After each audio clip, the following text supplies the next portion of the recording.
Gerçekten sevdiği, gerçekten sevdiği hiç bildirmedi o bana.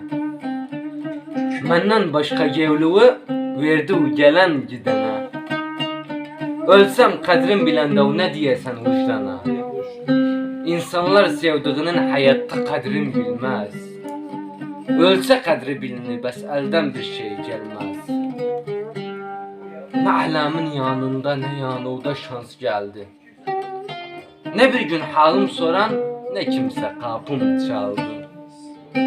Böyle ölsem bilginen, çok şey gevlimde kaldı. İnsanlar sevdiğini hayatta kadrim bilmez. Ölsem kadrim bilinir, bes elden bir şey gelmez. Kader gülmedi bize, bilirem de hiç gülmez. Bu 2-3 günlük dünya biter, kimse içi kalmaz. Bu nece bir yarlıktır Allah aşkına. Bu nece bir yarlıktır, düşmanlık böyle olmaz. İnsanlar sevdiğini hayatta kadrim bilmez. Ölsem kadrim bilini, bes elden bir şey gelmez. Ölsem kadrim bilini, bes elden bir şey gelmez baba bugün. Yeryüzünde hakidir, cemalı ay takidir. Hak verem onu bilese sevmeyip ne pakidir.